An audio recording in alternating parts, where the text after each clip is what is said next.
네, 안녕하십니까. 박정호입니다. 5월 28일 장 마감 시황을 시작하도록 하겠습니다. 영상 하단에 구독과 좋아요 버튼 눌러주시고 이야기 시작해보도록 하겠습니다.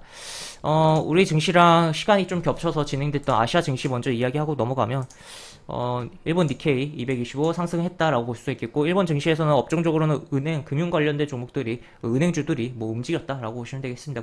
그리고 우리 증시에서는 뭐 금융 관련된 종목들, 뭐 전반적으로 주요 종목들이 많이 움직이는 장이었다라고 저는 평가를 하는데, 코스피 같은 경우는 외국인과 기관이 양매수로 결국 끝났기 때문에, 그런 가운데 뭐 금융주들이 좀 뭐 많이 눈에 띄기도 했다. 물론 그보다 더 많이 눈에 띈 종목들도 있었는데, 그거는 조금 이따 이야기를 해보도록 하겠고, 그 다음에 중국 증시 같은 경우는 이런 식으로 별로 흐름 없다가 막판에 밀렸다가 꼬리 달면서 음봉으로 마감을 했고, 그동안 최근의 상승에 대한 뭐 피로감을 조금 보여준 하루였다. 그리고 뭐 쉬어가는 음봉이었다라고도 표현을 할 수가 있겠습니다. 그리고 대만 증시 같은 경우는 급락 전에 이런 라인을 한번 쳐주는 그런 흐름이 나왔고, 약간 이런 식으로 추세를 좀 타주려고 하는 흐름도 연출되고 있다. 분봉상으로는 뭐 이렇게 끝났다라는 것도 체크를 해볼 수가 있겠네요.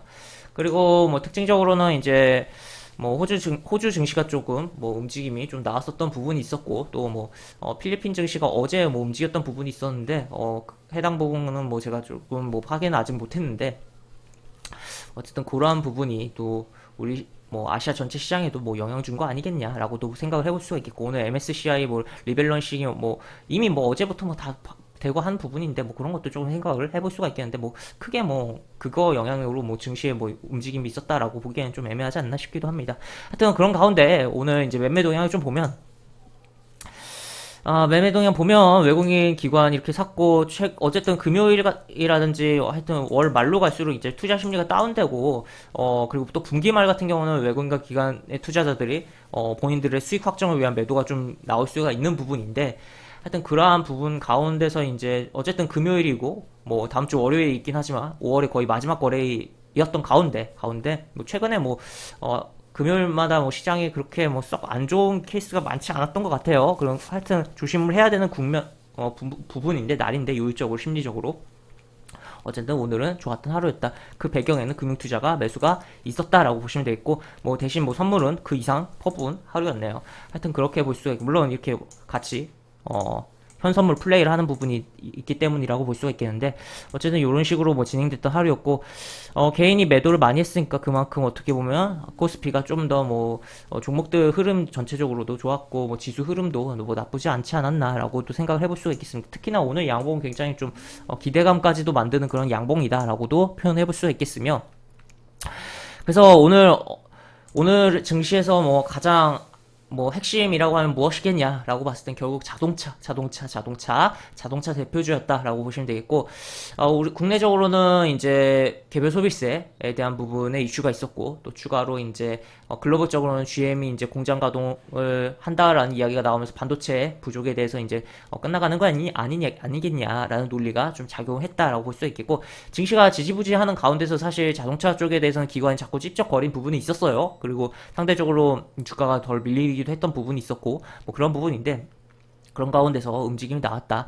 그리고 또 한편으로 뭐 현대차 기준으로 봤을 때 어느 정도 2만 8천, 뭐 9천 그 라인 정도에 굉장히 뭐 공매도가 많이 집중되어 있던 부분이었는데, 오늘 움직임이 나오면서 뭐 공매도의 쇼커버링도 일정 부분 발생하지 않았나라고도까지도 좀 생각을 해볼 수가 있겠습니다.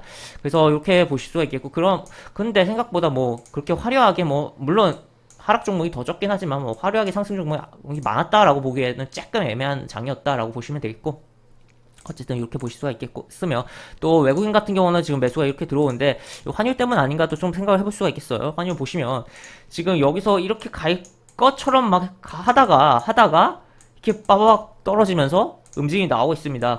그런 가운데 뭐 더 떨어질 것 같다라고 봤을 때는 계속적으로 매수가 오히려 더 들어오지 않을까라고도 생각을 해볼 수가 있을 것 같고, 하여튼 그런 것도 좀 참고를 해볼 수가 있겠습니다. 그 다음에 그래서 자동차 업종의 종목을 좀 살펴보면, 현대위아 같은 경우 굉장히 뭐 탄력적으로 움직였다. 대표주로 탄력적으로 움직였다라고 볼 수 있겠고, 만도도 뭐 이런 식으로, 그리고 뭐 현대차, 그리고 기아, 그 다음에 한원 시스템, 현대모비스가 가장 저조했어요. 그리고 현대위아 같은 경우는 보시면 뭐 여기서는 좀 약한 흐름들이 보여주긴 했지만, 이런 식으로 움직임이 시장이 조금 약할 때도 움직임이 나오고, 그래서 계속적으로 기관이 찝쩍거리는 종목이었다라고도 표현을 할 수가 있겠고, 하여튼 그리고 뭐 현대차랑 이제 기아가 아무래도 시가총액이 크고 외국인가 기관이 결국에는 이런 종목을 매수를 하면서 이제 시장을 들어 올리는 그런 역할을 해줬고, 또 정말 지금 이야기 드린 대표적인 종목들 아침부터 정말 강했고, 또 매수세가 정말 작정하고 너무 막 그 체결창에 빨간색으로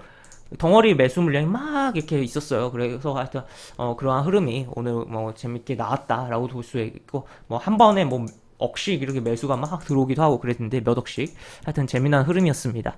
하여튼 그렇게 볼 수가 있겠으면, 또 그리고 아직도 계속적으로 스펙주들이 자꾸 잘 움직이는 상황이라 별로 그거 부분은 별로 좋게 보이지 않습니다. 하여튼 그렇게 볼 수가 있겠고, 그래서 이렇게 볼 수가 있겠으며, 그 다음에 뭐 의류 쪽도 움직였고, 뭐 여러 부분이 있겠으며, 또 추가로 하나를 보면, 이제 증시를 좀 더 보면서 이야기를 더 하면, 일단 이게 3200을 완벽하게 보시면, 3200을 보시면 고가가 3200이 채 안 돼요. 안 되긴 하는데 그래도 거의 근처까지 한번 움직였고 양봉을 보여줬다는 게 좀 의미 있다라고도 표현할 수가 있겠고, 다만 큰 흐름에서 여기서 지금 어제 이야기 드린 부분이죠. 이렇게 쌍봉 만들어질 수 있다, 여기 상승 가격이 둔화되고 있다라고 이야기 드렸는데, 그 부분은 결국에 똑같죠. 뭐 월요일날 엄청나게 이게 주가 움직임이 발생을 하지 않는 지수 움직임이 똑같은데, 오늘의 이제 일봉상의 요 양봉이 굉장히 조금 뭐 흐름을 좀 변화하려는, 약간 어떻게 보면 지금 굉장히 뭐 경계를 해야 되는 부분이 있긴 한데, 기본적으로 이제 여름 이제 휴가철이 되면서 이제 증시에 대한 거래 대금이 줄어들고 시장에 뭐 좀 저조해지는 부분이 없잖아 있긴 하거든요, 항상. 근데 뭐 지금 뭐 코로나 국면인 것도 고려하긴 해야겠지만, 그런데 그런 과정 속에서 지금 이런 식으로 움직였다. 그래서 조심을 계속적으로 하긴 해야 되겠지만, 이 캔들, 하여튼 오늘 의미 있는 이 캔들이 오히려 하는 순간 그냥 쭉 올라가 버리는 증시가, 그런 가능성을 살짝은 내포한 캔들로서도 해석을 할 수가 있겠다라고 볼 수가 있겠고, 물론 아직 계속 이야기 드리지만 아직 이 각이 제대로 좀 깔끔하지 않고 지금 상승각이 둔화된 거는 확실하기 때문에, 하여튼 그러한 부분 생각해 보면서, 지금 여기서는 이제 요 캔들 두 개, 어제와 이제 오늘 캔들을 굉장히 좀 중요하게 보면서 이제 지수의 흐름을 좀 살펴봐야 되는 상황이다라고 보시면 되겠고, 코스닥 같은 경우는 보시면 코스닥 보기 전에 요거 하나 보죠. 대형주가 이렇게 움직였고, 중형주가 강하다고 했죠. 제가 계속 이런 식으로 움직였고, 그 다음에 소형주가 오늘 이렇게 움직였는데, 오늘은 소형주가 더 강하긴 했어요. 강하긴 했지만 어쨌든 전체 그림 흐름 자체에서는 여기 보시면 이 국면에서는 소형주가 더 강했지만, 지금 보시면 여기서는 이 국면에서는 지금 중형주가 더 강하다. 그래서 코스피 거래하실 때 대형주를 뭐 선호하는 게 있다면 뭐 거래하시는 것도 나쁘지 않지만, 가급적이면 중형주에 초점을 맞추고 거래하시는 게 좀 더 수익률적에서 좋을 수가 있겠다라고 볼 수 있겠으며, 그 다음에 코스닥으로 넘어가서 보죠. 코스닥 같은 경우는 보시면 지금 여기서 이게 이런 식으로 지금 뭐 이렇게 뭐 하락이 좀 나오는 부분을 뚫어놓고 어떻게 보면 양봉이 연타로 나왔다라고도 표현할 수가 있겠고, 지금 어쨌든 22이동평선 위로 올라온 거 긍정적인데, 어제도 이야기 드렸지만 이게 좀 등락에 있으면서 왔다 갔다 하면서 이게 좀 정리해주는 흐름이 필요하다. 그냥 이렇게 가면은 물론 더 좋지만 오히려 이렇게 갈 경우에는 이런데 매물도 있고 좀 뭐 많이 못 가고 여기서 걸리고 그냥 이렇게 다시 떨어지지 않을까를 좀 생각을 해볼 수가 있겠습니다. 그래서 좀 큰 그림에 있어서는 여기서 좀 계속 가두리를 치면서 박스를 좀 더 만들어주면서 좀 움직임이 나와야 될 필요성이 있겠고, 그런 가운데서도 뭐 지수가 그렇게 움직이더라도 코스닥에서의 뭐 거래할 종목은 충분히 있지 않을까 싶은 장으로, 개별 주식에 움직이는 뭐 그런 장으로 연출되지 않을까 싶은 상황이다라고 해석을 해볼 수가 있겠습니다. 그래서 그렇게 보실 수가 있을 것 같다라고 보시면 되겠고, 그래서 지금 뭐 시장이 어쨌든 굉장히 뭐 여러 가지 뭐 내용들이 많고, 항상 그렇죠. 항상 그런 부분이 있고 한데, 하여튼 결국에는 리스크 관리, 그 다음에 종목을 잘 선정한 다음에 리스크 관리를 잘 하면서 시장을 대응해 보자. 그리고 어쨌든 뭐 오늘의 시장의 오늘 시장의 주인공은 자동차였다라고도 이야기를 하면서 영상을 좀 정리를 해보도록 하겠습니다. 영상 하단에 보시면 설명과 댓글 부분에 동일한 링크가 들어갑니다. 이 링크 타고 들어오시면 제가 운영하는 무료 카톡방으로 입장하실 수 있고, 입장하시면 여러가지 장중에 시황 관련 코멘트 해드리는 부분 있고, 매수부터 매도까지 무료 공개 추천주 진행하는 부분들이 있으니까 이 부분도 참고해보시면 많은 도움이 되지 않을까 싶습니다. 입장하시면 채팅방 상단에 공지글 꼭 읽어주시고 채팅 참여해주시기 바랍니다. 이상 박정호였습니다. 네, 감사합니다.